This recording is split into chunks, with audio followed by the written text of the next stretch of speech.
এই সকল জায়গা গেলেই সেই পুরোনো দিনের কথা মনে পড়ে যায়। সময় সন্ধ্যের পরে সব বন্ধুরা মিলে এইসব জায়গাতেই ঘুরে বেড়ায়, এরা বেশ নাটক করে হাসছিল। আর এদের পাশে বাজারের ব্যাগটাও বেশ মানিয়ে। আর যাই বলো, গঙ্গার ধারে গেলে কিন্তু মনটা খুব শান্ত হয়ে যায়। এরপরেই পুতুল বাড়ির ভূতটা দেখলাম ট্রেন লাইনের উপর দিয়ে। এরপরে ওখান থেকে বেরিয়ে আমরা উল্টো দিকে রাস্তা ধরে হাঁটতে থাকলাম, আর ওখান থেকে যেতেই শীতলা মায়ের দর্শন পেলাম।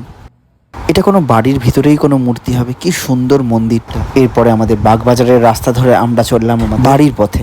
আস্তে আস্তে আবার রাস্তার নীলাচলে একটু দাঁড়ালাম। এই নীলাচলের চাউমিন থেকে শুরু করে প্রত্যেকটা খাওয়ার কিন্তু খুব সুন্দর, আর খাওয়ারের মেনুর দিকে হা করে সবাই তাকিয়েছিল। আর শ্যামবাজারের মোড়ে এই সৌভাগ্য বস্ত্রালয়ের ব্যানারটা দেখে তো আমি অবাক। এখানে লেখা আছে স্বদেশি নাইটি ব্যবহার করুন। সে আবার অভিশপ্ত নাইটি শুনেছিলাম, স্বদেশি নাইটি আবার তার নিচে আবার লেখা যে পুরনো ছেঁড়া ফাটা নাইটি দিন আর নতুন নাইটি নিন।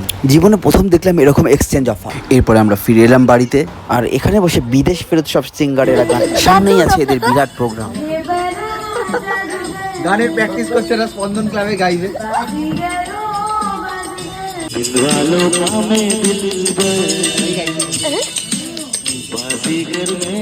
সকালবেলা অনেক প্র্যাকটিস করতে। এই সিঙ্গার ভুলে গেছে রে, তোতা হয়ে গেছে সিঙ্গার, এবার ভুলে গেল সব।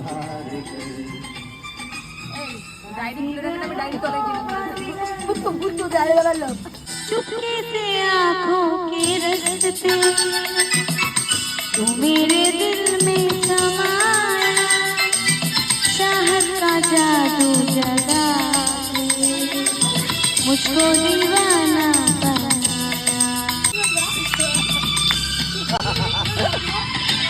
पहली नजर में बनी है तू मेरी सपनों की रानी, याद रखेगी रानी।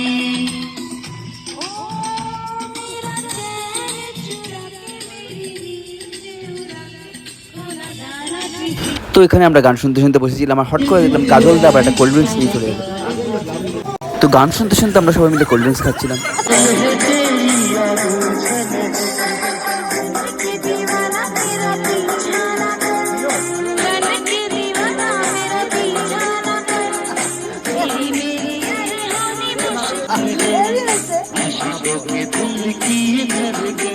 তো আমরা সবাই বলছিলাম এখানে একটা ঘর রেখে দেবো, সবাই এখানে এসে টাকা ফেলবে, মানে এরকম ভাবে আমরা টাকা রোজগার করতেই পারি। তো এখন যেন টাটা, আবার দেখা হবে পরের ব্লগে।